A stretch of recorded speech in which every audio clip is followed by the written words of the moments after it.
Ngayong araw na ito, sa mundong maingay, sa Pasko na puno ng ilaw, handaan, tawanan, kasiyahan, tumigil muna tayo.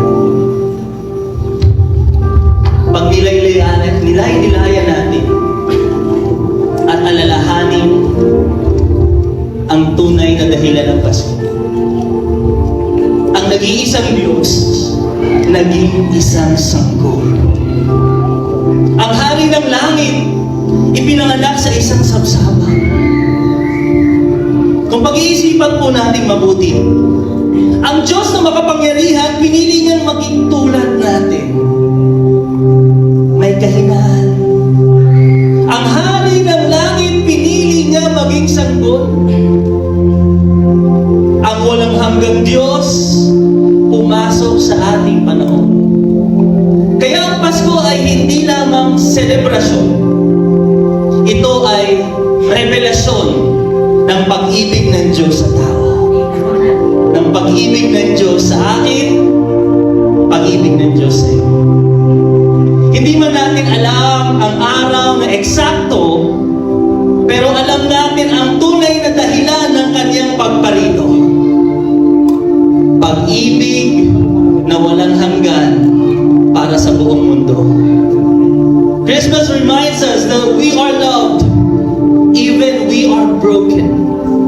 We are chosen by God, even we are unworthy people. And we are forgiven, even before we ask His forgiveness. God so loved the world, kaya kapag Pasko, hindi po sapat na kumanta lamang. Hindi sapat na makinig ka lamang. Ang nais ng Diyos tuwing Pasko, magkaroon tayo ng puso na sasamba sa Kanya.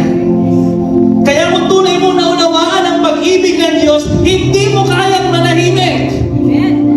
Aawit ka, magpupuri ka, papalakpakan ng malakas, sisigaw ka sa galang, sasamba ka kasi merong dumating na tagapagligtas. Sa kapanganakan ni Kristo, biglang lumitaw kasama ng anghel ang isang malaking hukbo na ang mga anghel sa kalingitan, sila ay nagpuri at sila ay nag-awitan. Hindi sermon ang unang reaksyon ng langit. Hindi paliwanag, hindi debate, kundi papuri at pagsamba. Kaya kung ang langit ay sumasamba, sino tayo para manahimik? Dumating ang mga pantas, ang mga mago. Malayo ang nilakbay nila. Nagpatuloy sila kahit mabigat ang kanilang mga dala. Pagod at hirap, hindi inaalintana. Sa kanilang pagpunta, mahahalagang bagay ay inalay nila. Ginto, insenso, at mira. Pagdating nila, sila'y lumuhod. Sila'y sumuko ng pakumbaba at sumamba sa bata. Sapagkat sa kanilang pangunawa, siya ang hari ng mga hari at manlilikha. Amen! Kaya ngayong Pasko, hindi lang ito panahon ng pag-alala sa pagdating niya. Hindi lamang pagbibigayan at pagmamahalan, kundi pag-alay ng ating pagsamba. Ibigay natin sa Diyos ang pinakamahalaga. Yan ang ating mga buhay.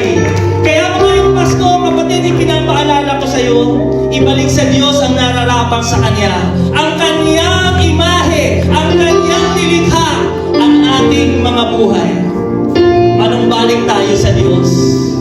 Manalangin po tayong lahat. Aming Amang Diyos, sabayan niyo ako, Panginoong Jesus.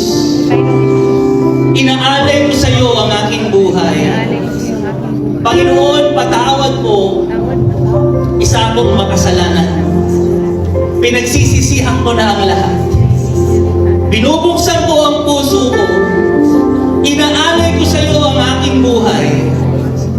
Tinatanggap kita bilang Panginoon at tagapagligtas. Salamat sa iyong dakilang pag-ibig, sa iyong pagpapatawad. Tinatanggap ko ang buhay na walang hanggan sa pangalan ni Jesus.